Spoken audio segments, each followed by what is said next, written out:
Hi there and welcome back to Torment, Tides of Numenera, my friends, to this strange underground laboratory with some phobits, actually sentient neurons dancing in there, and the only thing we can do is activate either that thing or that machine. Maybe look at that thing here first. Maybe that looks like a sarcophagus, I'm not sure. The stasis pod is dull and lifeless. There's no visible way to activate it. Huh. And we've got to go to the machine. Yes, now. All of the cables in the room connect to this bulky machine and its twin. They generate a low rumble that you can feel in your feet. As you approach, a screen lights up. A strange maze-like rune flashes angrily in the center of the screen. 3 other glyphs revolve slowly around it in an elliptical orbit. A bolt of lightning, a set of parallel lines, and a circle. I could destroy the machine. No, we'll touch the glyph that looks like a bolt of lightning. The rune and glyphs disappear, replaced with an image depicting the bank of 3 large crystals to your right. Symbols flow into the image, showing that the device is currently receiving power from the machine before you. A circular symbol glows next to the image. Each time one of the symbols enters the image of the crystals, the circular symbol pulses brightly. Pressing it would likely cut the flow of power to the bank of crystals. Yeah, we'll try that. The circular symbol dims, and the symbols freeze in place, no longer marching into the image of the 3 crystals. To your right, lights on the bank of crystals fade. A phobit blinks and chirps within one of the large crystals, finally freed from its imprisonment. It zips around the crystal, makes cheerful noises in your direction, then vanishes in a flash of light.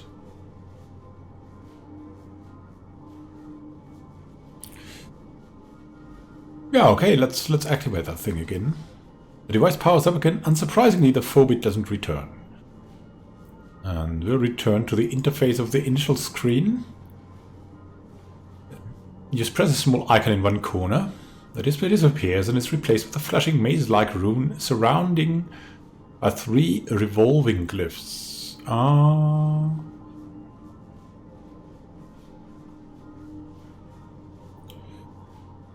We haven't tried the parallel lines, I guess, or the maze-like rune. Let's try the parallel lines. An image appears of the pod in the far corner of the room. The image of the pod is dim. A circular symbol sits next to the image. Yeah, let's activate that thing. Both the symbol and the pod light up on the screen. The circular symbol pulses in time with odd symbols that march into the image of the pod itself. In the far corner of the room, new noises indicate that the pod is now receiving power. What does it do? I think that's best. Let's see what it can do now.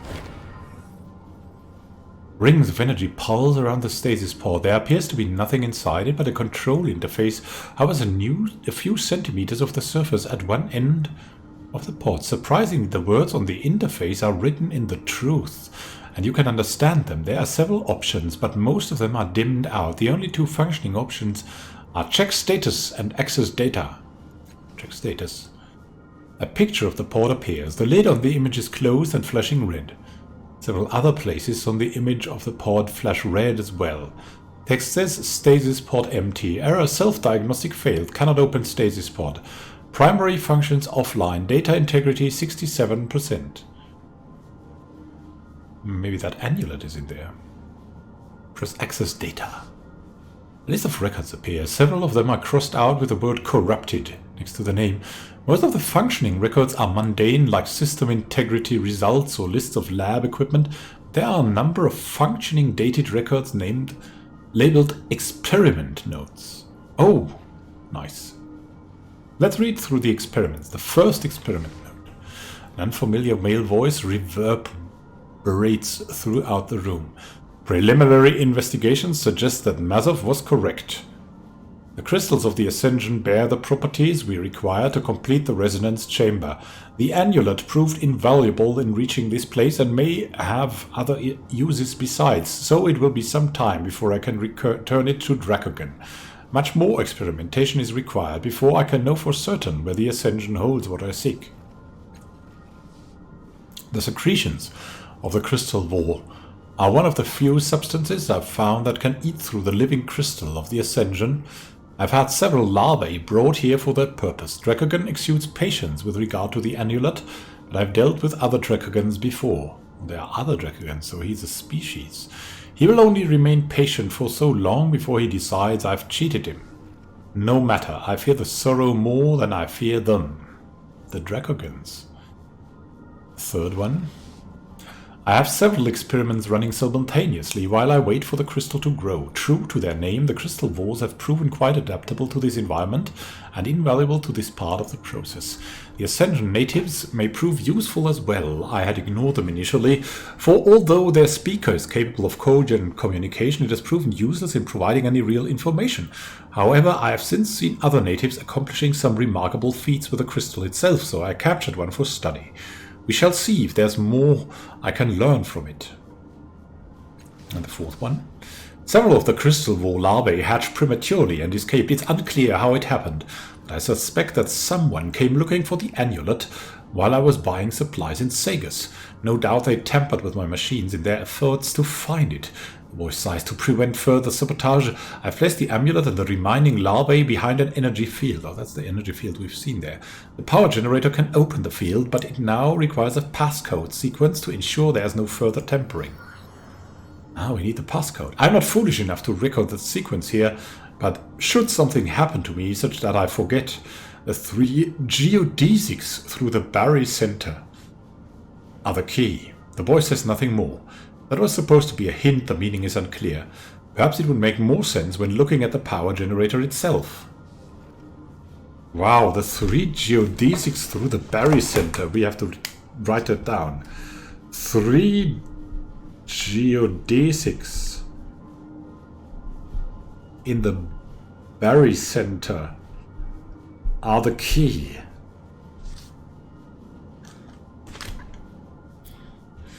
And the 5th note. I mean, this probably will end with him being destroyed by whatever he created, right? The escaped crystal walls are growing and breeding. They now constitute a serious threat to my work. Yeah, as I've said it, right? That's always, with these diaries, you always something goes wrong. Someone gets eaten and the diary ends.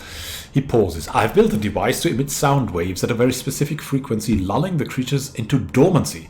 So far it appears to be an effective countermeasure, but I shall have to keep careful watch. To be sure, I must also make sure that the power generator does not experience any interruptions lest they wake again.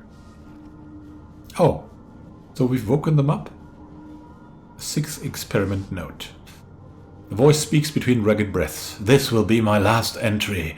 Tregagon's patience has worn thin, as I knew it would. His agents are outside and will no doubt break through my defenses momentarily. If they do, I will have to abandon this body. I don't know when I'll be able to return, but I am...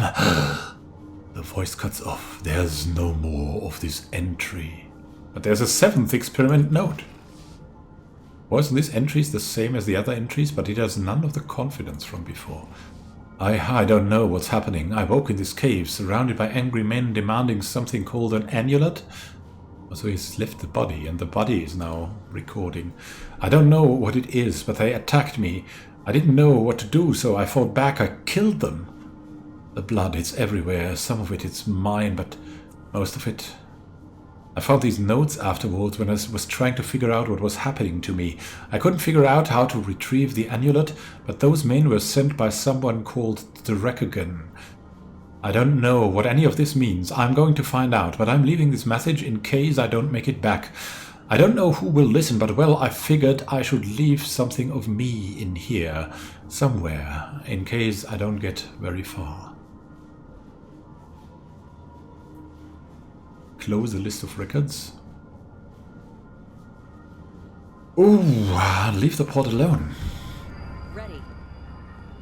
And we'll have to try again. The machine is similar to the one next to it, but it doesn't have any sort of interface or control panel.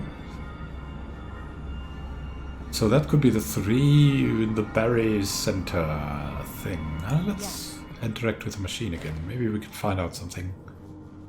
Machine continues to rumble softly. As you approach, the screen lights up again.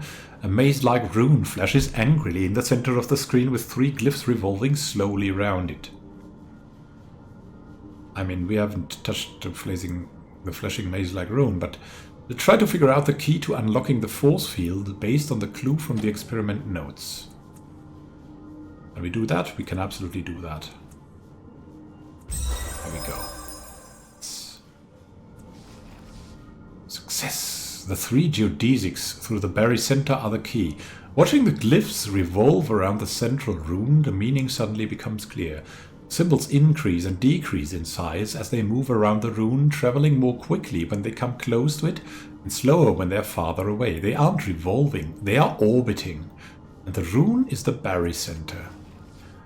The definition of geodesic rises from the depths of your mind as well. It means a great circle track, the shortest line between 2 points on a sphere. On a hunch, you draw a line from each of the 3 symbols to the others, curving the line through the rune in the center. The symbols stop orbiting. Lines appear. Your finger drags across the interface. Soon you have 3 curved lines connecting each of the symbols. 3 geodesics through the same berry center. The interface disappears, replaced by an image of some kind of field projector. Triumphant, you cut the power to the projector. Across the cavern, the force field deactivates. The crystal eaters will wake up, I guess. It will have access to the amulet now. Let's quickly get there before it gets eaten or something. What do we have here? Things to take. Take that. I'm going. Can't we take that? Come on, take it. Take that. Hello? Yes. Hyro's Fury, what is that? Active entire crisis consumes action. This thin, short length of bright silken string is innocuous. When rubbed between the hands, it starts generating its own heat and energy, eventually uncoiling into a whip of a dark red crackling energy. When it strikes an enemy, it tightly constricts itself around the target. Wow! Target 1 enemy. 10 energy damage per turn, consumes an action. Hyro's Fury. Ciphers are killing me. Now come on, you have a minor sickness of that thing. Yeah, that's too much, I know that. That's why Rin will get this as well.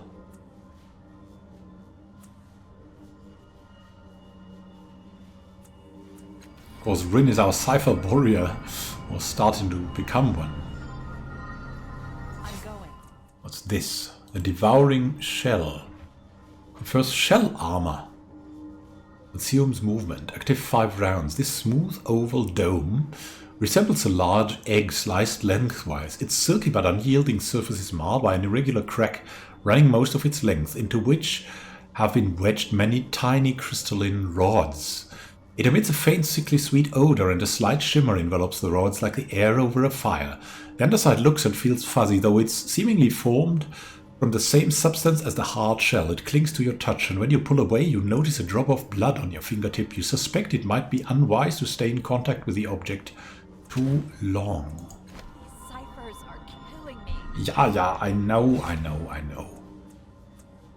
Rin. Take that. Overpowering Rin, but she got the cipher mastery. And now this. Is there the amulet in this? And will these creatures wake up? Nestled among the crystal formations is a steel pod. Cables pass in and out of the pod, glowing with energy. As soon as you're within arm's reach, a shining interface materializes in the air between you and the pod. There are a few strange symbols arranged in a circle around a filigreed pentagon similar to the tattoo on your head.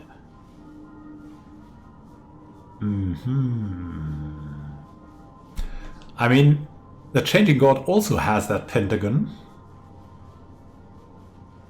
Touch the symbols around the filigreed pentagon. Touch your own tattoo to the center symbol. Yeah, we'll do that. As that would the Changing God do, probably. As you draw closer, the filigreed pentagon glows more brightly. Your head becomes warm, but not uncomfortably so. When it touches the light, you feel a small amount of energy flow out from you. The cables on the port pulse quickly, and the top of the chamber opens with a hiss. The only item inside is a hyaline circlet as black as the sky behind the stars, the magmatic amulet. You remove it from the pod and take it with you. This crystalline circlet is as black as the sky behind the stars. It twists and curls in eye-bending patterns, emanating power as if absorbing and snaring the realities of the world. I'll remember that. The chamber hisses shut and the interface vanishes. Ready. And now that it's empty, the port had sealed itself shut. The shining interface no longer appears when you're nearby. Alright. Can I do anything with the port now? No. I'll leave the port alone. I think we should disappear quickly from here before these crystal eater creatures. I think that's best. Return, I guess. Even though we have left it open here. So that's the cave, so let's return to the... or from the cave, rather. And let's see what happens here. Probably they've already woken up, right? I don't see them yet, but... All right. something has happened here. They're standing around that gate.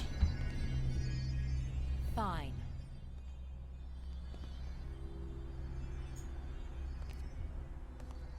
Let's go. Find out what's happening there. Quickly, come on. Oh, what's up here? Oh, they've went away now.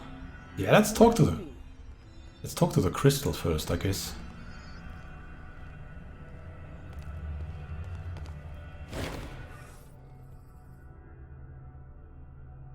Greetings, Pattern 1. It's good to see you again. Okay. Nothing new from the crystal. I guess it's good game design, eh? Ready. Oh, what's going on here? Doran bars your path with a slight confident smile. Greetings again, Cast-Off. Whatever you did in that cave has caught the Changing God's attention. He knows you're here now, and he has asked me to destroy your mind. His smile broadens. Do not resist. Suddenly his pupils slide out of view, not up but sideways, as abruptly as if they've been slapped. Yes, he says in the same casual tone. Of course, it won't be long now. Pupils return from the opposite side. Don't waste your time speaking to her, scan thoughts. Take her mind! And, of course, that's the best point. For a cliffhanger. As we're standing on a cliff already, I mean, always in this engine, of course, but this will be long and I need a pause. Thank you for watching and happy gaming to you. We'll see each other in the next episode where we'll try to stop Doran from taking our mind. Have a great time until then and happy gaming. This is Immanuel Khan, signing out. See you soon, my friends. Let's defend ourselves from the changing god.